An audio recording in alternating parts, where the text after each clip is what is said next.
and good morning. Good morning, good evening, good afternoon. Good Today with morning, us we everybody. have a special guest. Vesna is here with us to talk a bit about stuttering and her practice. Could you tell our guests who you are? First of all, thank you for inviting me, and hello to everybody who is listening.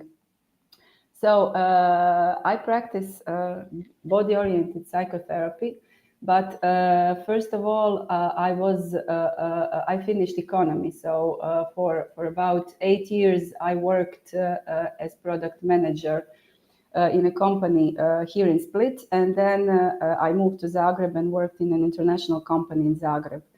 And my job was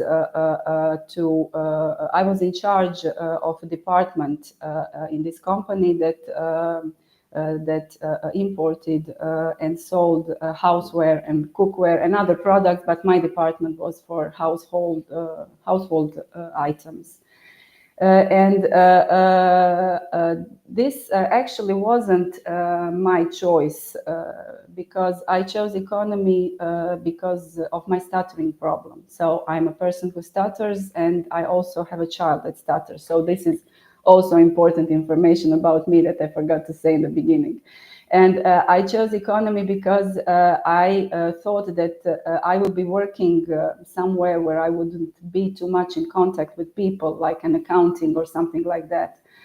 But the destiny wanted something else for me, so I found a job and I worked as product manager, and I was in contact with a lot of people, especially foreign people, and I experienced a lot of business travels. I went all over the world in order to purchase items for my family,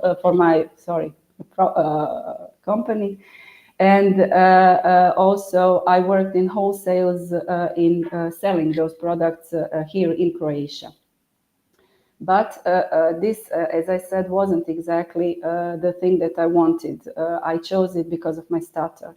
And when I became pregnant, when I met my husband and I became pregnant, I came back home to Split and I quit that job. And I decided to be stay-at-home mom for some time, and I did for a few years. But then I realized that this wasn't actually the thing for me. I needed something more. I needed a challenge. I needed to work, but I didn't want to go back to that job that I was working before. So I started going to psychotherapy school because, first of all, I started my own psychotherapy since I have noticed that I have extreme reactions sometimes, especially when my children are involved. And I wanted so much to be a good mother. I wanted to be the mother that is patient, that listens to her children, that never yells. But somehow I wasn't able to do that in every situation. I couldn't control myself, and I wanted to be better mother. And so I realized that there was something else behind that was making me like this, that I couldn't control it. So I started my own psychotherapy. And there was also one more reason why I started going to psychotherapy, and that was my mother's sudden death. She died within a month from lung cancer, and that was a huge shock for me. And I was looking for the meaning in life. I was trying to find meaning in all that happened. And so I started my own psychotherapy, and through that process, I gained my self-confidence. I learned how to set my own personal boundaries in contact with people that I didn't know before. I learned how to control myself when I'm in contact with somebody I consider authority, and so on. And all of this helped me with my speech. And because of all this, I realized that I really like listening and talking to people, and that's how I started going to psychotherapy school, and I finished that and became a psychotherapist. So today I work with people, and I have my clients and my practice, and this is so this is just a few words about me.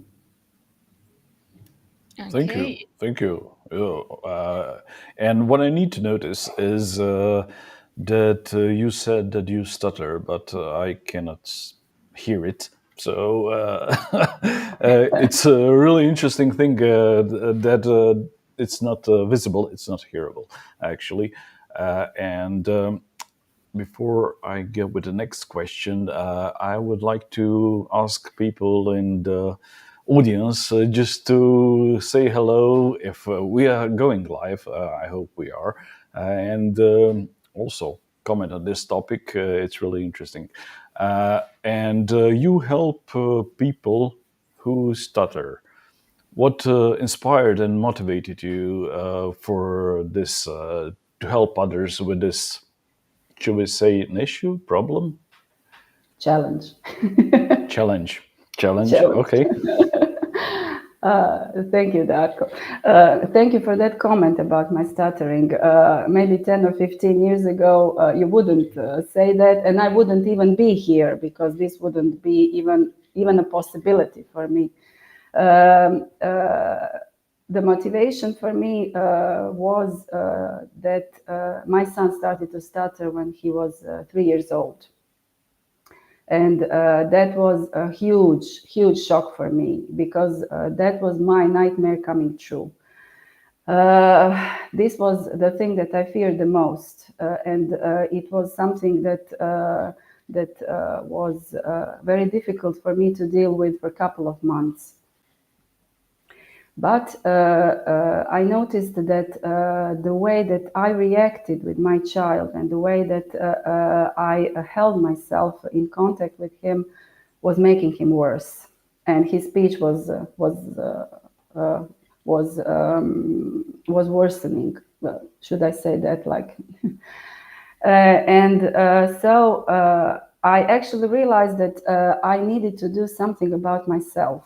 I did some things to protect my son. Some, like talking to his kindergarten teachers and everybody who was around my son at that time to make sure that they know how to speak with him. But most of all, I started working on myself and to change my own beliefs about stuttering, because I realized that I had to accept my son with his stutter. And even if it means that he will stutter for the rest of his life, which at that time was a horrible possibility for me. But in order to accept him and his stutter, I first had to accept myself and my stutter. And I had huge issues with that. And I started working on myself, first alone and then through psychotherapy, to change my own beliefs and to see my stutter. I actually tried to see the whole picture of my life and the role that stuttering has in my life. And I realized that it wasn't a curse, it was actually a blessing, because my stuttering helped me and formed me into the person I am today. And also the stuttering helped me to know what I needed to do in order to help my son. So looking at my stuttering in that way and accepting myself with that stutter enormously helped me with my speech. And it also, which was even more important to me, it helped my son. It is incredible how much we are connected with our children, how much our own reactions can help or make worse some situation with our children, because they can feel what we are feeling. As long as I was feeling, a shame and guilt because I have given my son that curse of stuttering, and that shame and that anxiety and that anger. Why is he stuttering? Why is this happening to him? And that fear, what is going to happen with him? And he could feel all of those feelings that I had. and it made his speech worse. From the moment when I was able to calm myself down and not to see his stuttering as something worse, a horrible thing that happened to him, but as something that is his path, that is his way to go through life. And maybe that he will find it as useful as I did. It helped me to calm down in communication with him, and it helped him talk more fluently. So this is the biggest motivation for me. And my son and I, as I like to say, helped each other. And today he's a teenager. He's 15 years old, and he lives perfectly normal life.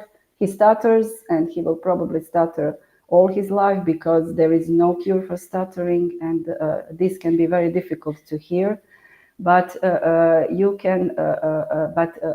First of all, he has no problems, and it's important to accept that challenge. And I'm talking now about stuttering, but this can be transferred to any challenge that we have in life.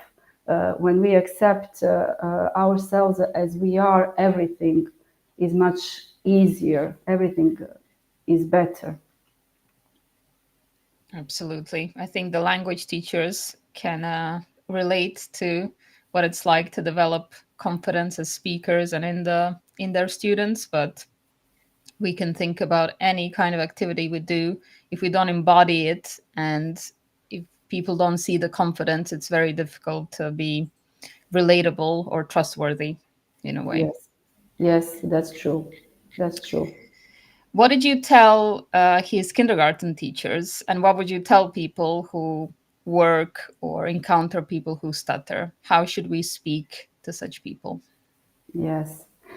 First of all, when my son started to stutter, I asked a speech pathologist, speech therapist, for written instructions on how to talk to children who stutter. And I made copies of those, and I handed them out to all of his kindergarten teachers, to his gymnast coach, to his English teacher, because he was going to English as well. And I must say that I was surprised how little people know about stuttering. And of course, it's perfectly normal because children have all kinds of diagnoses and conditions, and it's not possible to know all of them. I have also talked to every one of them to make sure they know how I want them to communicate with my child. So what I told them basically was that I wanted them to have patience with him, not to correct him, you know, when he stutters, to say, oh, you have to repeat that word, say it better, or something like that. Not to tell him to slow down or to take a breath, because if it was problem in breathing, nobody would stutter. Also, I told them to not finish his sentences, to give him time to express himself in his own rhythm, to have patience, to be interested in what he has to say, not how he's saying it, to keep an eye contact with him. So basically, these are the things that I wanted them to do, and also these are the things that I have done in communication with my son. Very important thing is to be interested in what the child has to say, not how he's saying it, he or she. So this is what I would say to teachers and everybody who is working with children if they encounter a child who stutters. When you are in contact with an adult, a person that stutters, the situation is pretty much the same. Just listen and be interested in what the person has to say. Don't comment on his or her speech unless he or she says something first, because I know from my own experience how shame and embarrassed embarrassed I would be when I would stutter, and it was very difficult for me. Later on, when I opened up and started talking to people about my stuttering, and when I have a block, openly say to person that I'm talking to, well, I stutter, so this is it. It was much better, and that's when my speech improved. But not everybody is ready for that. So just listen, keep an eye contact if it's possible, even if the other person cannot, because people who stutter often don't keep an eye contact, but you try, and don't comment anything about the speech, and let the person finish the sentence. Don't finish it for that person. Sorry for commenting then. Can you comment positively? Yeah, can you comment positively then at least? I think that it's not problem, but when the problem is the other person. If the other person, the person who stutters, is not okay with his or her own stutter, then but it's their problem, not yours. If you have a good intention and you comment something in because you want to make that person feel better, I think it's perfectly fine. Okay. Okay, just not to make things more worse. So, okay. Not to point at it too much, Yes, I guess, is the thing. Yes, you're right, Edita. Yes. Okay. I wanted to rewind just a bit when you were talking about your journey. You said something about because of your stuttering, you went for economics. Yes. How did that play out? What were your choices, and how did stuttering influence that? I'm curious.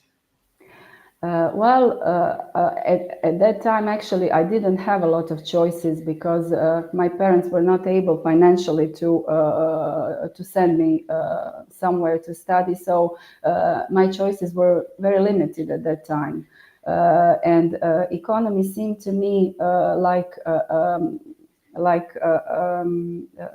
profession where I have a lot of choice, a lot of jobs that I could choose, and a lot of those jobs seem to me that are offering me the possibility of not having too much contact with people. I always thought that I will be something like an accountant, just in that not talking too much to people, contacting, communicating, and so on. But it turned out completely differently. So you never know what life brings. And I was actually very grateful for that because, looking at the wider picture of my life, I was very grateful that my stuttering took me to the economy because I had a wonderful job. I really had a job that I enjoyed because it offered me the possibility to talk to different people, to experience different things, to travel to different places, and I really enjoyed it. It really was very good for me, actually. But I didn't choose it because I liked it. Yeah. Okay, you're trying to hide behind the accountant books. Yes. But yes. you couldn't. Yes, Behind all the that was the numbers. intention. Yes, and the thing is, I don't like numbers very much or math, so it really wasn't very good thinking. But actually, life takes us where we have to go. So it was okay. And a very important thing that my stuttering and my job brought me was my husband, because I had a business partner who simply wanted to introduce me to his friend because he thought that we would be a good match. And so this is how I met my husband, through my job. So it All had a things lot of lined up good. in the end. Yes, definitely. And like you said, you traveled to a lot of places, and we had talked before, and what I found interesting is what you said about stuttering in different languages. That it is kind of different between your native language and other languages that you're speaking. This is so. Could you explain something about this? Yes, yes. Actually, for every person that stutters, it's different. I will talk from my own perspective. So, for me, English language was always much easier. English was a language where I could express myself more fluently. Always, it was simply much more easier, and it was very convenient for me during that time when I was in the company working as I say product manager because that was the title at that time. I don't know how it's called now. I was in contact with foreign suppliers a lot, so I used language, English language, very much, and it helped me a lot because I stuttered a lot less in English. Even though I had certain problems where I would block, like the fact that I couldn't say the name of my country. So Croatia was very difficult word for me to say, and it would create a problem for me that needed me to be creative. So I did. So I would use my business card, for example. I would have it prepared when I'm talking to a new supplier, and when I would introduce myself, I would simply give him a business card and I would point out where I'm from. So I didn't have to say it. Or when we were traveling one time to Frankfurt because there was a business fair, and somebody remembered that we could take catalogs of Croatia from our national how to say it, national from our Croatian tourist board. Yes, yes. And they were happy to give us because we were giving them the promotion. And for us, it was great because we are a small country, and for example, Chinese people often didn't even hear of Croatia. So it was very useful to give them a visible reminder.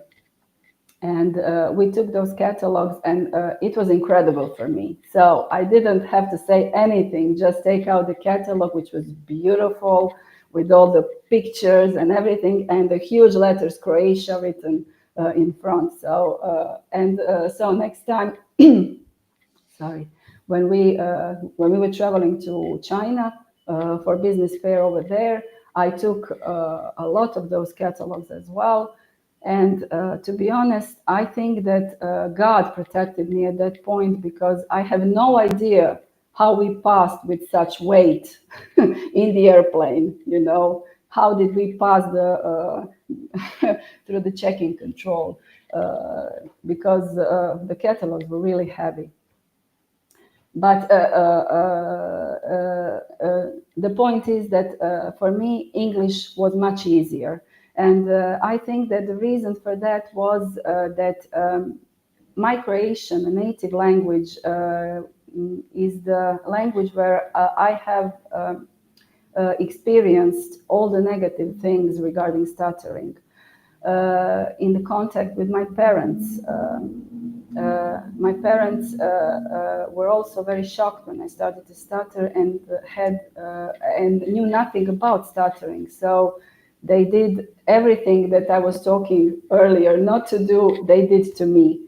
And all of those things I experienced in Croatian language, and also all the things going through school and education and friends and social interactions and all of that I experienced in Croatian. And for me, English was like a clean start. Nobody, when I'm talking to a foreign supplier, he has no idea that I stutter.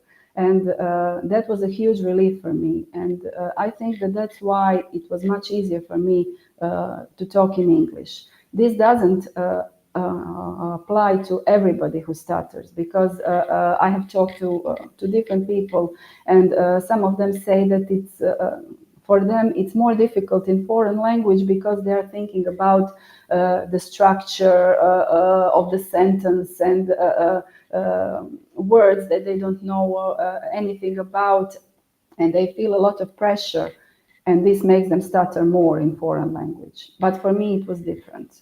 So You took it as an and opportunity to reinvent yourself in a way. yes, yes, yes. I had that experience of speaking without stutter, and that was a very valuable experience for me to apply later in Croatian as well. Yeah. yeah, and it's for most people, it's a kind of a stressful situation to speak in non-native language. So yeah, like you said, some situations or even some people trigger this stress and triggers to start the stuttering. Yes, yes. For me, at this point, when I'm able, I will stutter always. My stutter is there. It will never be. It will never disappear. But there are certain situations where I stutter more, and people that I stutter more with. So for me, especially from the point of psychotherapy, it is very interesting to observe myself. What is happening to me? Why is this situation triggering me to start stuttering more? Or what it is about this person that is making me stutter more? Is it something that reminds me of something that I experienced before in my life? I didn't work it through, or is it maybe something that my body and my intuition is telling me that this person maybe is not good for me? Or as I said about situations, maybe the situation is something that I experienced before and I have to work on that. And I find this now very useful as some kind of investigation tool to see what is happening within me. Yeah. Yeah, it's quite an interesting alarm system to see. Okay, I don't want to be in this situation, or Yes. I don't want to be with these people, so I'm going away. In a Yes. way, I would be happy to have this and not experience it later with a lot of stress. You can To have such experience an it, alarm Darko. system. You can experience it even now. As a body-oriented therapist, I have to say that we often neglect our body as the tool to do that, because our body is telling us, is speaking to us all the time, you know. But Yeah, we are but the symptoms are often not that detached. obvious. No, no, no. You have to you have to work a little bit more to hear your body sometimes. Yes, but there are signs. If you pay a little attention, you will notice the signs that your body is telling you. Maybe something in the stomach, maybe some kind of butterflies or nausea or something like that, or some tinklings, or you know, when your hair stands up or something like that. But you know, Yeah, in a normal conversation with people, we often tend to involve ourselves in the communication with other person, and not to take notice in what is happening within us. So yeah. It yeah, sounds like an okay. evolutionary advantage to me as well. It's loud and it's telling you to be prepared. So it's like a superpower. I'm jealous now as well. Yeah, I now like to think about that like that. Yes, and I'm grateful grateful for that. But it took time to get to the place where I'm today. Definitely, it's not. It didn't come easy. We can imagine. Well, how does it work for your clients? How do you work with them? What's your approach to helping them with their relationship with stuttering? I have different clients, the ones that stutter and the ones that don't stutter. So there are different people in my practice. Since I'm body-oriented therapist, so in work we include also body. There is talking, there is the cognitive part and spiritual part, but there is also the body work that is very important. As I said before, we often neglect the body, but actually it is very intelligent and can be very useful tool in everyday life, because our body actually stores all of our life experiences, even from the time when we were in the womb, when we were not born yet, and the time when we were just little babies and little children, and when our ego wasn't formed yet. So we don't have any conscious memories, maybe just some flashes, but our body remembers all of that, and our unconscious. And it in therapy, just like I said a while ago, Darko, we pay attention to what is happening in our body. And if some emotions come, like sadness, then we cry and we express that sadness. Or when some other emotion come, like anger or rage, then we also express that through the body. And it can be very liberating to let go of all this energy. Also, we often, of course, go back to our primary family, mother and father, because this is the foundation of our life. Our relationship with our mother, especially mother, or the primary caretaker, which is usually mother, and our father is the foundation of everything that we go through later in life. So these are some kind of foundations. Also working with the inner child, and that it's important actually for building the confidence to work with that inner child within ourselves, and trying to find a way to be a parent in that relationship, and to help that inner child grow, because often we find ourselves, if you think about it, acting like 5 or 6 or 7-year-olds in some situations, and it's that inner child in us that is speaking at that moment, because he or she is triggered by the situation and goes back to the time when we were children and we didn't get what we needed back then. So it is important to give ourselves what we didn't get now, and we try to do that through therapy. So these are some things.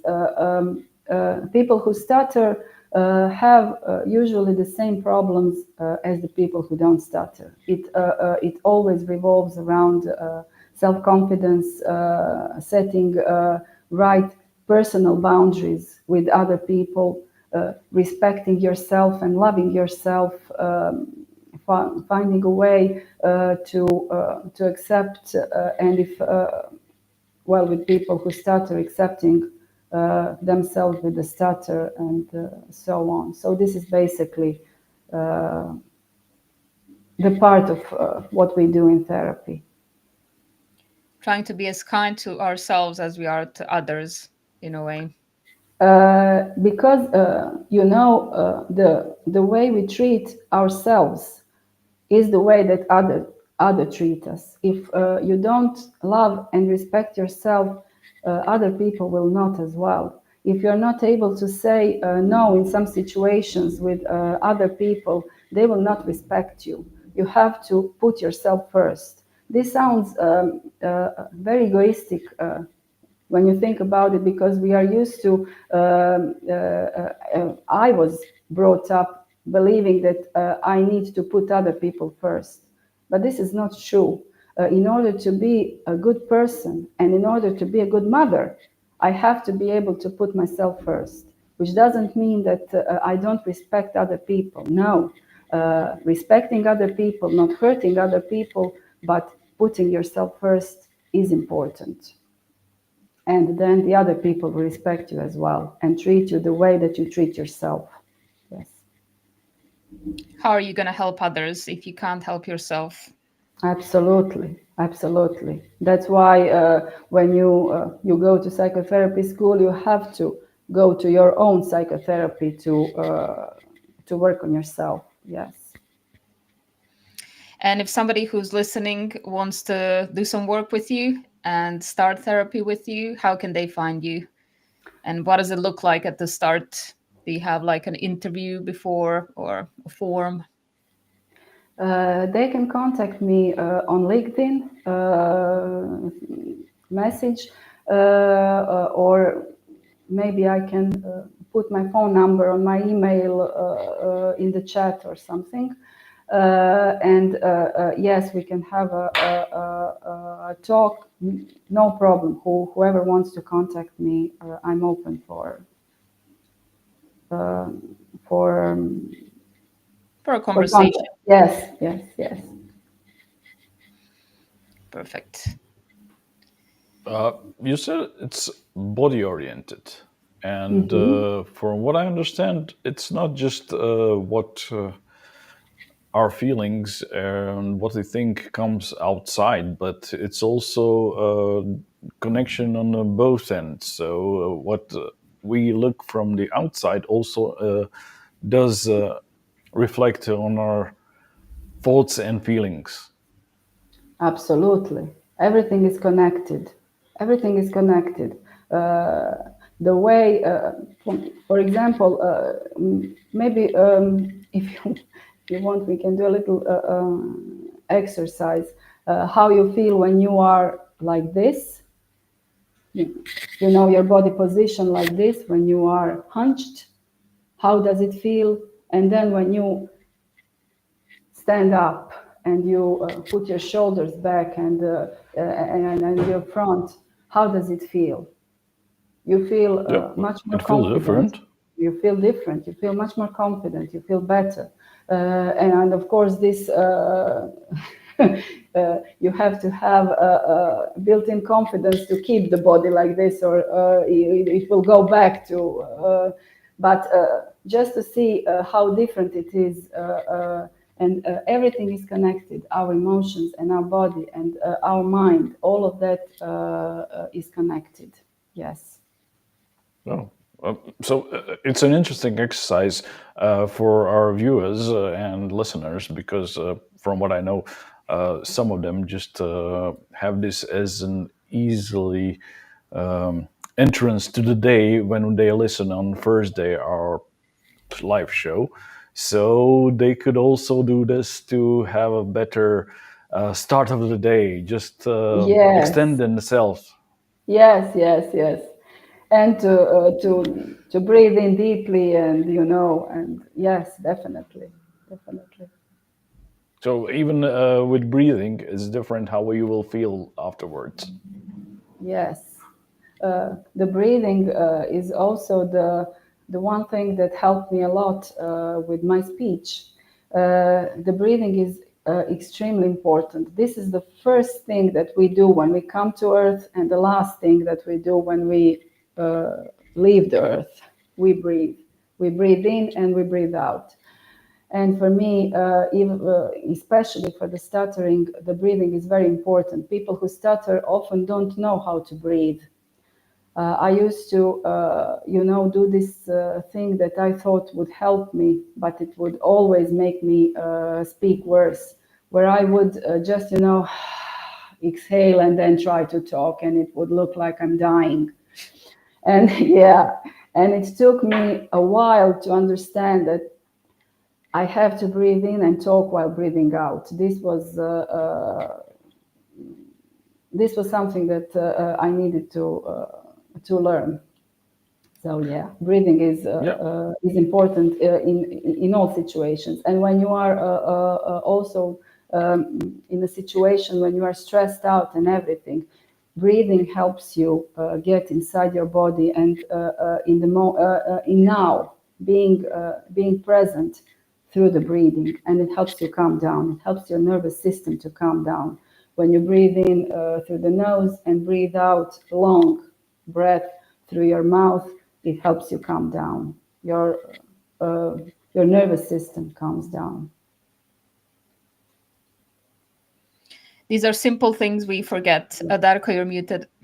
Yeah, I'm muted now. I'm unmuted myself. I'm just going to pop in the email where people can contact you. Thanks, Adita, for setting Thank this. you. And thank you. and I think we all need to learn how to breathe and talk. We just presume we know how to breathe, but we don't. Yeah, that's true. That's true. And that was quite a relief for me to realize that other people also have problem with breathing and also with fluency. Nobody's fluent 100% all the time. So as a person who stutters, this was a great revelation for me. Yeah, we others are not perfect. Yeah. Okay, we also have a comment from our audience, and as it is 2 lines, I'll read it, right? It's from Ekaterina, and she says, "Oh, so by switching to English, it creates a barrier. We react less emotionally while speaking in other languages. English as a clean start, I like it." Yes, for me it was something like a clean start, yeah, but not for everybody. Yeah, so it's different. And she has another comment where she thanks you for sharing your story and experience with us. Thank you very much, Katarina. It's a pleasure. I think a lot of people can relate because it's not just stuttering, is it? We are sometimes lost in our anxieties. I think that's the most frequent barrier to speech and being visible and being out there. And a lot of what you said is applicable there. Yes, I agree. And especially being seen and heard, as you said, all the people are afraid of public speech. So it's not just people who stutter, of course. I read somewhere about research that fear of public speech is more common than fear of death. So it's really a very big issue for everybody, not just for people who stutter. We are not that special. Absolutely, because we can ignore death and pretend it's not coming. We can ignore and run away from public speaking also. Wow. You're more likely to be confronted by other people. Oh, you need to go to the stage and talk. Oh no, I need to go to the toilet. Sorry. Not today. Yeah, but there is that other part of you, that ambitious part of you that wants to say, that wants to be heard, that wants to do that. Yeah, that is the part of ambition that likes in that other fear of death. Yeah. Yeah. And today, you know that somebody might be recording you running to the bathroom. So the embarrassment later on, you have to balance it. Oh, yeah, that's true as well, especially in today's world of social media. Yeah, things are different today. What would you say, Vesna? What would you say? Are there any difference between how it was in your time growing up with stuttering and today? Are there any difference in society and how people react to it? I personally never had any problems. I never experienced somebody making fun of me, and I'm very grateful for that. And I see also that my son never experienced that. So I think that maybe in our country there is some higher level of awareness, or maybe I was just lucky to be surrounded by people who didn't make me feel bad about my stuttering. But I now have a lot of contact with different people who stutter from all over the world, and it's a different situation in different parts of the world. For example, in our Western country, where Croatia also tends to be, we are more turned to the acceptance and generally to accepting different people with different challenges or life choices or whatever. But there are parts of the world where this still isn't like that. For example, in some parts of Africa, children are thrown in the street by their parents because they believe that they need to get stronger, and because they believe that by the strength of their will they will overcome stuttering. Or I read once one post from teenager from Ghana who said that in his country people believe that he will stutter, that he will cure his stutter by eating raw pigeon eggs, not cooked or anything. And he ate 4 of those eggs, and he's asking everybody, he's not feeling well, do we think that he should continue eating eggs? So that was very sad for me. So in different parts of the world, the situation is different. As I said, here in Croatia, I think that people are accepting, but I don't think they know enough about stuttering. I think that people need to be a little more educated about stuttering, especially people who are working with children. And this is why I am now going into the process of opening an association to help people who stutter, and children and parents of children who stutter. And I would like to help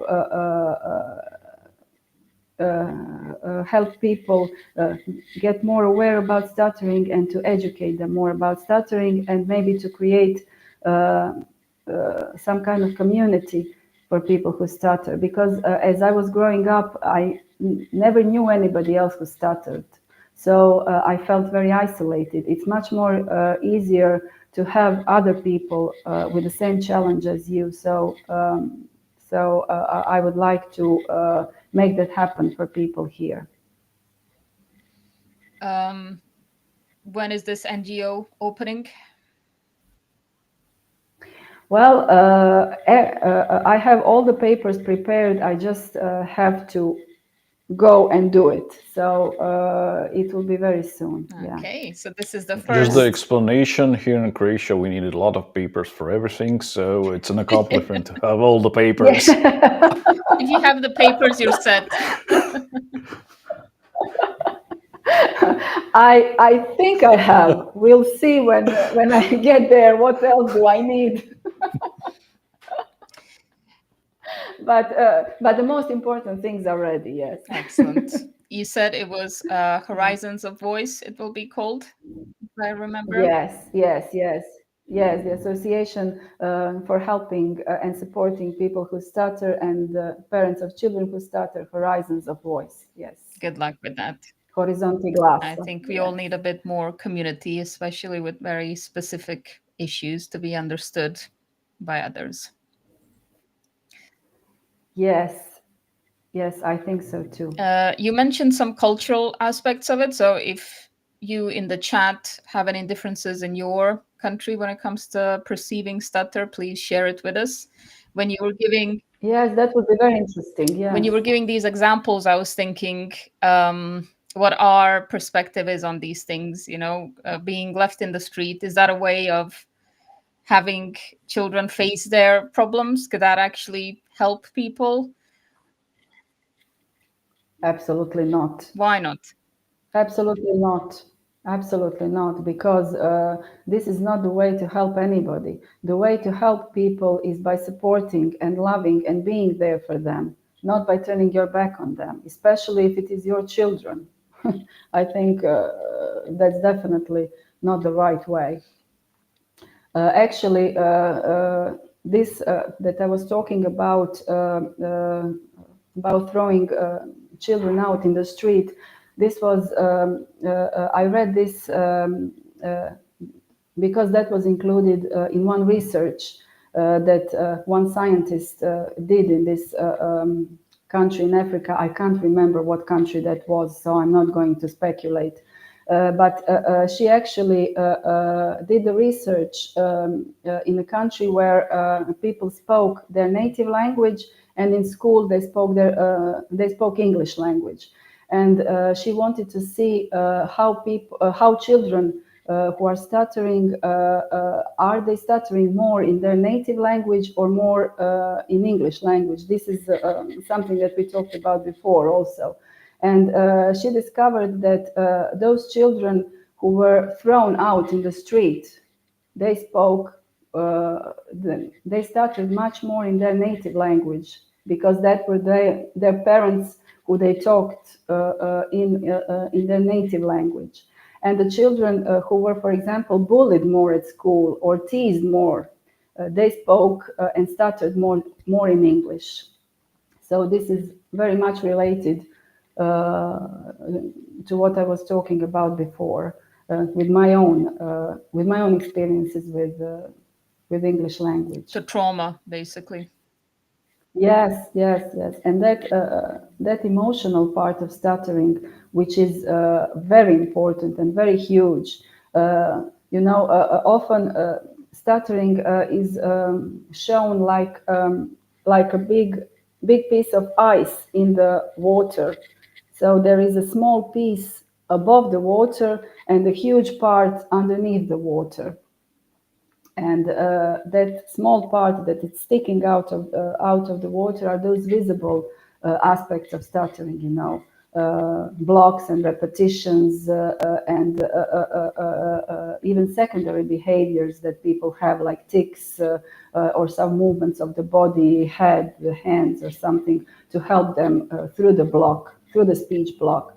And beneath the water, that huge part beneath the water, is the emotional part of the stuttering, which is all the things that people, I myself, experience before, during, and after we speak and we have block, which includes shame, guilt, anxiety, fear, anger, low self-confidence, helplessness, hopelessness, all those things that are making us feel worse. And then it also transfers to that little part in our stuttering, because if we don't feel okay, if we feel all those emotions very intensely, then the stuttering is much worse, of course.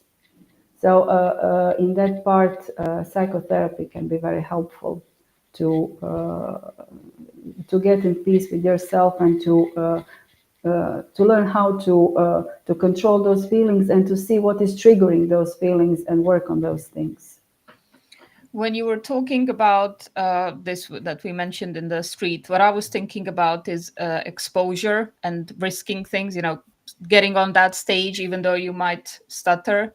So how does this work in your practice? Do you first get people to be self-compassionate and then take some chances, or the other way around, or does it work together? Yes. First, I'm not a speech therapist, so I don't do with them any exercises regarding speech. And what we do is in the therapy session, building our own self-confidence and learning how to work, how to accept ourselves with that stutter. and to see that challenging ourselves first in our mind, and to see what is the worst thing that will happen when you stutter. What do you think people think when you stutter? Why do you think that people think that you are not worthy of because you stutter? What do you think about yourself when you stutter? And then we come to the usually to the crucial part. It's always about ourselves. It's never about other people. You know, even if you're in contact with somebody who will I don't know, put you down or make fun of you or not have patience for you, you can move away from that person. That person is not you. You don't have to be around that person.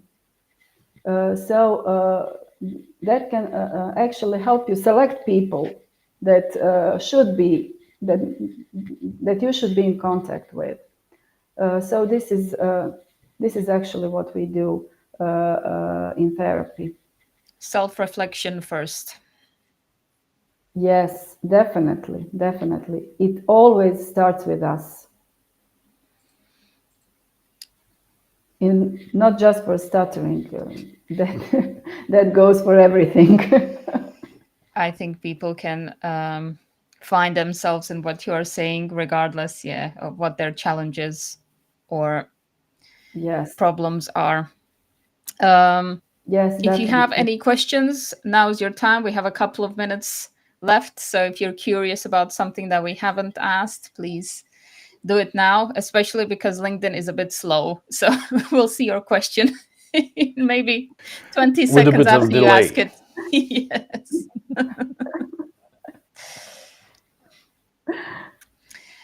What would be your number one advice for people who are not confident with their speaking, whatever their challenge might be?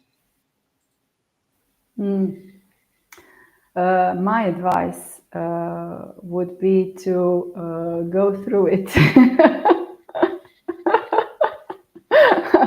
Or it would be to maybe to start with small steps. Maybe not to go to some big audience right away. Maybe to start building confidence in some smaller group. But definitely go for it. Don't try not to stop you. Just do it. And of course, I have to go back to psychotherapy. Somebody talking to somebody and talking to somebody can be very helpful for the confidence and